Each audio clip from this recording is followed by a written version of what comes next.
This is a Fonzie Studio podcast.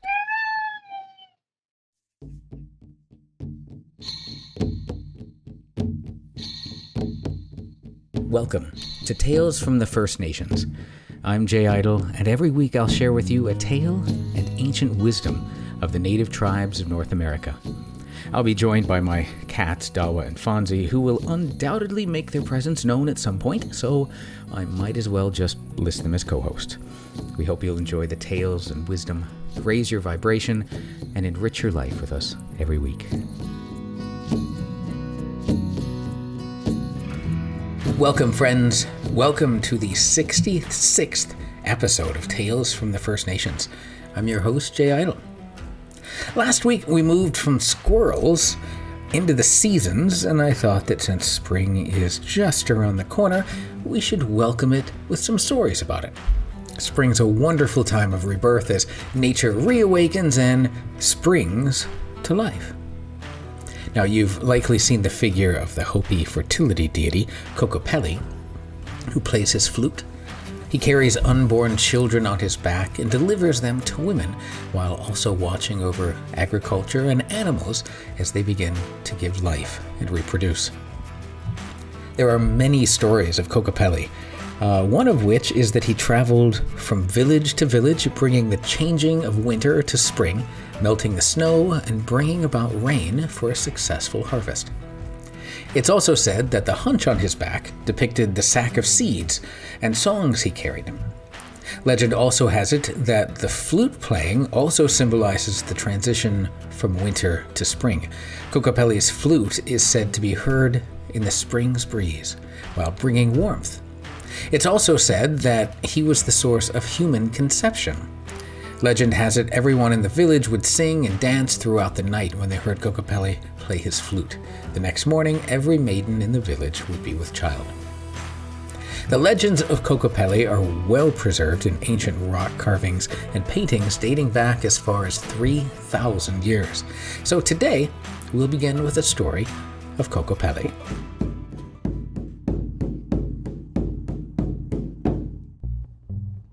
In the time before pathways were formed across the high desert, when the red stone mesas were still whispered only to the wind, the people of the Pueblo villages lived in close rhythm with the seasons.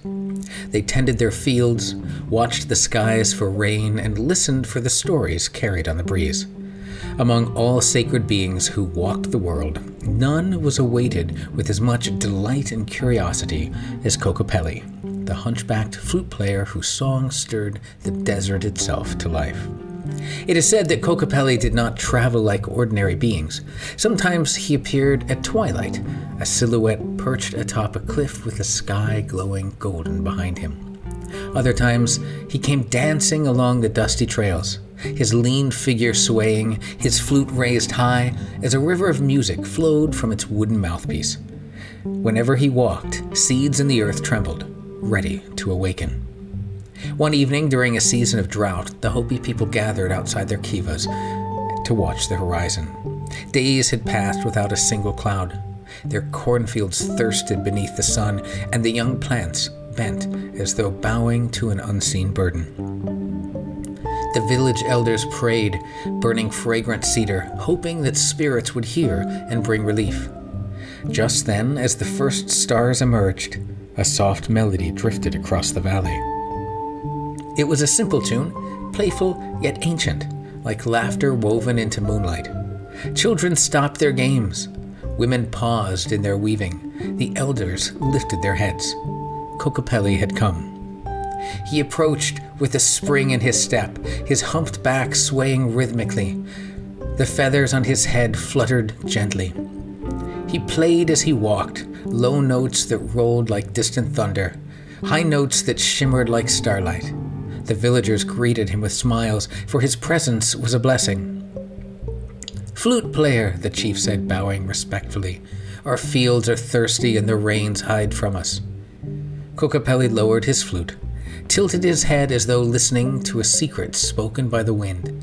Then, with a mischievous grin, he tapped the chief's staff, causing it to sway lightly as if touched by an invisible hand. "The sky listens," he he seemed to say without words. Let us prepare the earth. He strode into the fields, playing a melody that rolled out across the corn rows. As he walked, the villagers noticed the leaves lifting ever so slightly, their wilted edges straightening. Seeds that had lain dormant beneath the soil stirred. Even the dry air felt cooler, as though carrying the memory of rain. Then Kokopelli began to dance. His feet traced spirals in the dust, his back bent and stretched with fluid grace. The flute's music rose like a river climbing its banks. Children joined his steps, laughing as they tried to follow his unpredictable twists. Adults, too, found themselves smiling, an emotion they had not felt in weeks. As the dance continued, the western horizon darkened. Clouds gathered where the sky had been empty. A breeze swept through the valley, carrying the scent of distant moisture. Kokopelli tilted his head back, playing a long, rising note that seemed to call the clouds forward. Thunder answered. The first drops of rain landed on the soil like blessings. The villagers cheered, raising their hands to the sky. The cornfields rustled, as if sighing with relief. Kokopelli continued to play, but now his tune was gentler, steady, soothing, guiding the rain rather than summoning it. The villagers watched as the water flowed between the rows, soaking into the earth. Their fields revived before their eyes. When the rain settled into a soft drizzle, Kokopelli walked to the edge of the village. The chief approached to offer him food and gifts, but Kokopelli simply tapped his flute against the chief's hand, a gesture of thanks, and began to walk away. "Will you stay, flute player?" someone called. Kokopelli paused, but did not turn. He lifted his flute and played a sly, descending note that made the children giggle. It was his way of saying, "I go where I am needed, and where I am welcomed." As dawn spread across the sky the next morning, Kokopelli's tracks had vanished. Yet his presence lingered in the laughter of children, the freshness of the fields, and the creative energy that filled the village. The people sang new songs, painted new designs, and told stories late into the night, for wherever Kokopelli travels, he leaves gifts, not only of rain and fertility, but of imagination, joy, and connection to the sacred rhythm of life.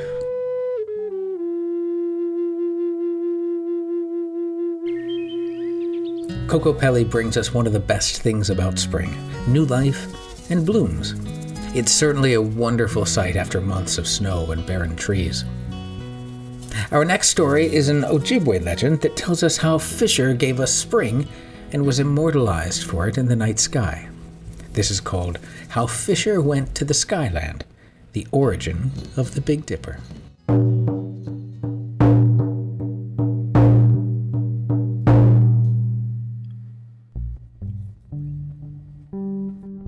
Fisher was a great hunter. He was not big, but he was known for his determination and regarded as one with great power. Fisher's son wanted to be a great hunter also. One day, the son went out to try to catch something. It was not easy, for the snow was very deep and it was very cold everywhere. In those days, it was always winter on Earth, and there was no such thing as warm weather. The son hunted a long time with no luck. Finally, though, he saw a squirrel. As quietly as he could, he sneaked up, then pounced, catching the squirrel between his paws. Before he could kill it, though, the squirrel spoke to him. "Grandson," said the squirrel, "don't kill me. I can give you some good advice." "Speak then," said the young fisher. "I see that you are shivering from the cold. If you do what I tell you, we may all well enjoy some warm weather. Then it will be easy for all of us to find food and not starve as we are doing now." "Tell me what to do, grandfather," the young fisher said, letting the squirrel go. Squirrel climbed quickly up onto a high branch and then spoke again. "Go home and say nothing. Just sit down in your lodge and begin to weep. Your mother will ask you what's wrong, but you must not answer her. If she tries to comfort you or give you food, you must refuse it. When your father comes home, he will ask you why you are weeping. Then you can speak. Tell him the winds are too cold and the snow is too deep. Tell him that he must bring warm weather to the earth." So the young fisher went home. He sat in the corner of the lodge and cried. His mother asked him what was wrong, but he did not answer. She offered him food, but he pushed it away. When his father returned and saw his only son weeping, he went to his side. "What is wrong, son?" Fisher said. Then the young fisher said what the squirrel had told him to say. "I am weeping because the wind is too cold and the snow is too deep. We are all starving because of the winter. I want you to use your powers to bring the warm weather." "The thing you are asking of me is hard to do," said Fisher, "but you are right. I will do all I can to grant your wish." Then Fisher had a great feast. He invited all his friends and told them what he had planned to do. "I'm going to go to the place where the Skyland is closest to the earth. There in the Skyland, people have all the warm weather. I intend to go there and bring some of that warm weather back. Then the snow will go away and we will have plenty to eat." All of Fisher's friends were pleased and offered to go with him. So when Fisher set out, he took the strongest of his friends along. Those friends were Otter, Lynx, and Wolverine. The four of them traveled for a long time through the snow. They went towards the mountains, higher and higher each day. Fisher had with him a pack filled with dried venison, and they slept at night buried under the snow. At last, after many, many days, they came to the highest mountain and climbed to its top. The sky was very close above them, but they had to find some way to break through into the land above. "We must jump up," said Fisher. "Who will go first?" "I will try," said Otter. He leaped up and struck the sky but did not break through. Instead, he fell back and slid on his belly all the way to the bottom of the mountain.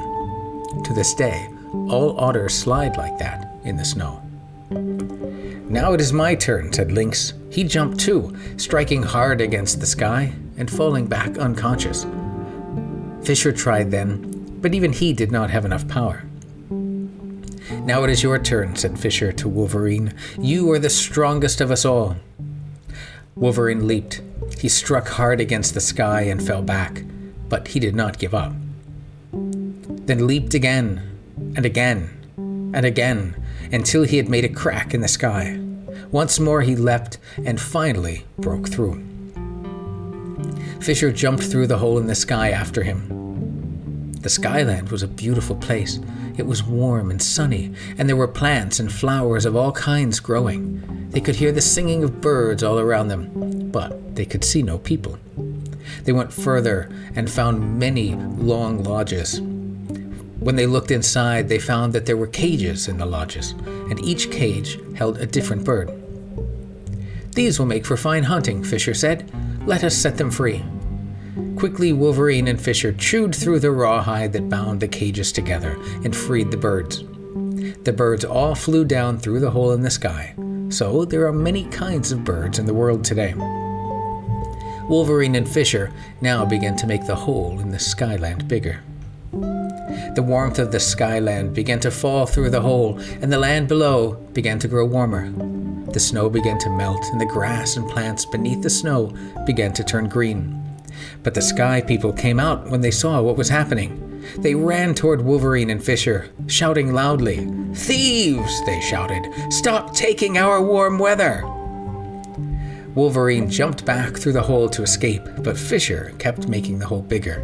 He knew that if he didn't make it big enough, the Sky People would quickly close the hole again, and it would be winter again in the land below.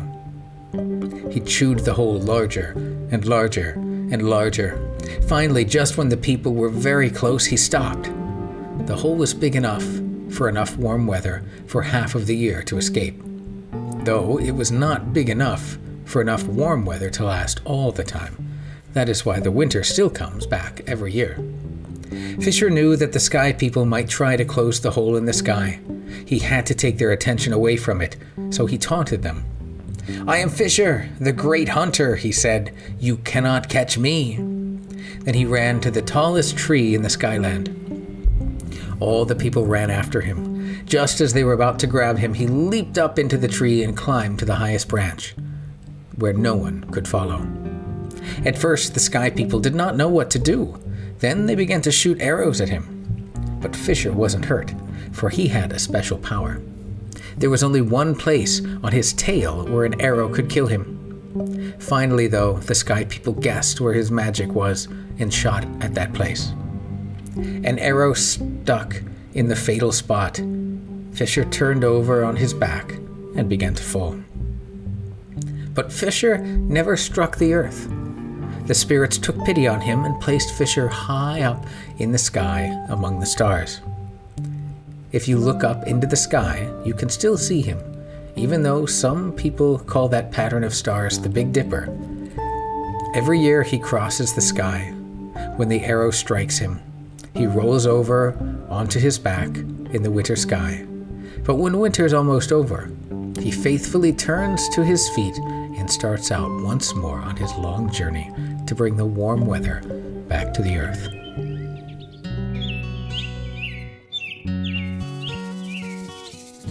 How grateful we are for the sacrifice of the Fisher to bring us the spring. I'm not sure I could have lived as they did in the constant cold. Whew.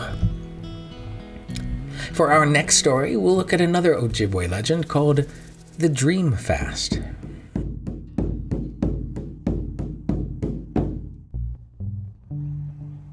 Long ago, as it still is today, it was the custom for a boy who reached a certain age to go into the forest and wait for a dream.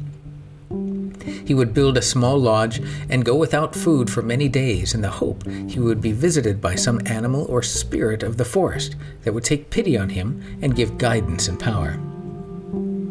There was a boy named O-Pee-Chee who reached that age. O-Pee-Chee's father was very respected in the village, and he was determined that his son would be given a dream of such power that no one else could compare with him. So eager was the father for his son to get power that he insisted the boy go on his dream fast before the last snow left the ground, even though most boys would wait until the time when the ground was warm and the leaves returned to the trees. "My son is strong," said the father. "He will go now. He will gain greater strength from the cold." O-Pee-Chee was a boy who always wished to please his parents, and so he did as his father said. They went together into the forest, and the father selected a spot on top of a small hill. There, O-Pee-Chee made a small lean-to of saplings, covering it with hemlock boughs. He sat beneath it on the bare ground with a thin piece of deerskin wrapped about his shoulders. "I will return each day at dawn," the father said. "You will tell me then what you have seen." That night the north wind, the icy breath of the great bear, blew cold. O-Pee-Chee's mother was concerned, but the father did not worry. "My son is strong," he said. "This cold wind will make his vision a better one." When the morning came, he went to the lean-to and shook the poles. "My son," he said, "tell me what you have seen." O-Pee-Chee crawled out and looked at his father. "Father," the boy said, "a deer came to the lodge and spoke to me." "That is good," said the father, "but you must continue to fast. Surely a greater vision will come to you."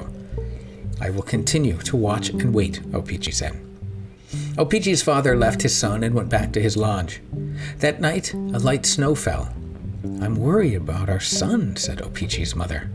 "Do not worry," said the father. "The snow will only make whatever dream comes to him more powerful." When morning came, the father went into the forest again, climbed the hill and shook the poles, calling out for his son. "Father," O-Pee-Chee said as he emerged, shaking from the cold, "last night a beaver came to me. It taught me a song." "That is good," said the father. "You are doing well. You will gain even more power if you stay longer." "I will watch and wait," said the boy. So it went for 4 more days. Each morning his father asked O-Pee-Chee what he had seen. Each time the boy told of his experience from the night before. Now hawk and wolf, bear and eagle had visited the boy. Each day O-Pee-Chee looked thinner and weaker, but he agreed to stay and wait for an even greater vision to please his father. At last, on the morning of the 7th day, O-Pee-Chee's mother spoke to her husband. "Our son has waited long enough in the forest. I will go with you this morning, and we will bring him home." O-Pee-Chee's mother and father went together into the forest. The gentle breath of the fawn, the warm south wind of spring had blown during the night, and all the snow had melted away. As they climbed over the hill, they heard a bird song come from above them. It was a song they had never heard before. It sounded almost like the name of their son. O-Pee-Chee-Chee, O-Pee-Chee-Chee.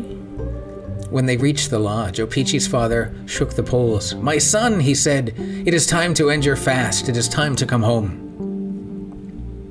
There was no answer. O-Pee-Chee's mother and father bent down to look into the small lean-to of hemlock boughs and saplings. As they did so, a bird came flying out. It was a gray and black bird with a red chest. "O-Pee-Chee-Chee, O-Pee-Chee-Chee." So it sang as it perched on the branch above them. Then it spoke. "My parents," said the bird, "you see me as I am now. The one who was your son is gone. You sent him out too early and asked him to wait for power too long.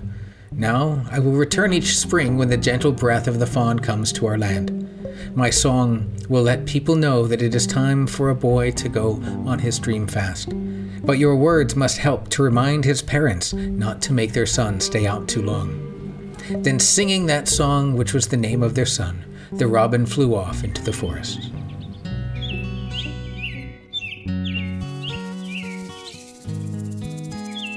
As parents, it's only right to want what's best for the child, but sometimes it can be wrong to push them too hard to overreach their ability or their needs. This lesson came too late for O-Pee-Chee's parents, but hopefully just in time for us. I wanted to end today with a Seneca story about how spring defeats winter.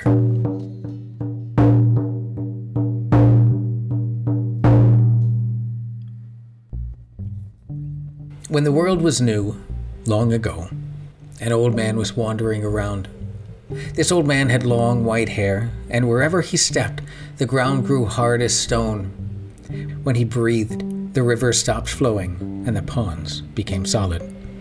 The birds and animals fled before him, and the plants dried up and died as the leaves shriveled and fell from the trees. Finally, this old man found a place where he could set up his lodge. He made the walls of ice and covered it over with snow. He sat inside his lodge, in front of a fire that gave off no heat, though a strange, flickering light came from it. His only friend was the North Wind, who sat beside the fire with him and laughed as they spoke of things they did to make the world a cold, hard place. They sat and smoked their pipes through the long, white nights. One morning, though, as the two dozed by their fire, they felt that something was wrong. The air was harder to breathe, and when they looked outside, they saw strange things happening. The snowdrifts were growing smaller. Cracks were forming in the ice on the ponds. "Ah," said the North Wind, "I can stay no longer." He went out of the lodge and flew through the air toward the north, not stopping until he again reached the place where snow and ice were deep and there was no hint of warmth. But the old man did not stir. He knew his magic was strong. He had built his lodge to last. Now there came a knocking at his door. Someone was striking against the ice so hard that pieces were falling away from its boughs. "Go away!" the old man shouted. "No one can enter my lodge." Even as he said it, the door of the lodge broke and fell to the ground. A young man with a smile on his face stood there. Without a word, he stepped into the lodge and sat on the other side of the fire from the old man. He held a green stick in his hand, and with it he stirred the fire. As he stirred the fire, it began to grow warm. The old man felt sweat begin to run down his face. "Who are you?" said the old man. "Why have you broken my door? No one can come in here but my friend the North Wind. If you do not leave, I will freeze you with my breath." Then the old man tried to blow his chilly breath at the young stranger, but only a thin mist came from his lips. The young man laughed. "Old man, let me stay here and warm myself by your fire." The old man grew angry. "I am the one who makes the birds and animals flee. Whenever I step, the ground turns to flint. I make the snow and ice. I am mightier than you." As he spoke, though, the old man felt more sweat run down his brow, and the young man continued to smile. "Listen," the stranger said. "I'm young and strong, You cannot frighten me. Surely you know who I am. Do you not feel how warm my breath is? Whenever I breathe, the plants grow and the flowers bloom. Where I step, the grasses sprout and snow melts away. The birds and animals come to me. See how long my hair is? Your hair is falling out now, old man. Whenever I travel, I bring the sunshine, and you cannot stay. Do you not know me, old man? Do you not hear my companion, the fawn? She is the south wind. She's blowing on your lodge. It's your time to leave. The old man opened his mouth to speak, but no words came out. He grew smaller and smaller, and the sweat poured from his brow as he melted away. Then he was gone. The walls of his lodge of ice and snow fell in. Where his cold fire had burned, white flowers now bloomed. Once again, the young man, Spring, had defeated the old man, Winter.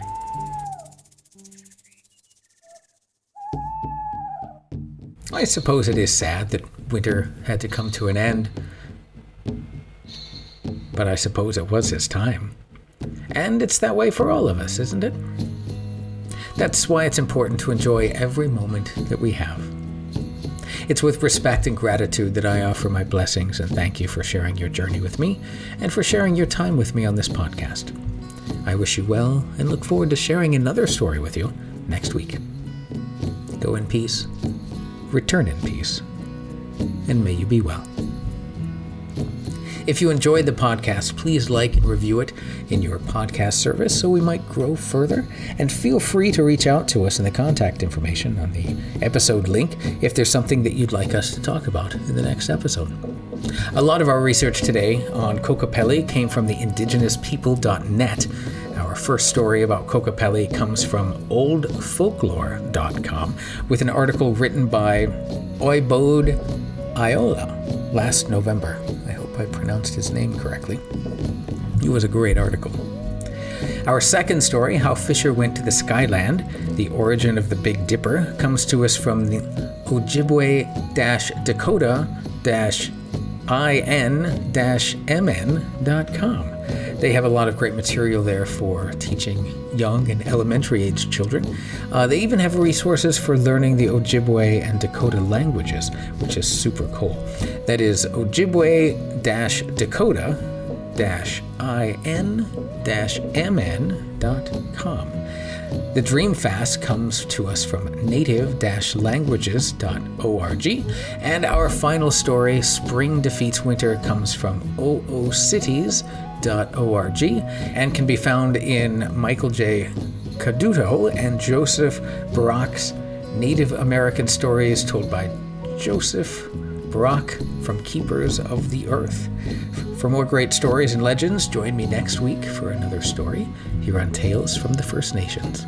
I'm Jay Idle, and I'll talk to you next time.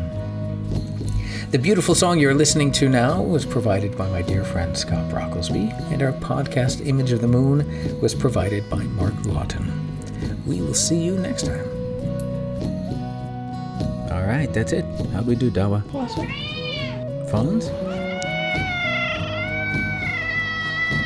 Excellent. Then I'll share it.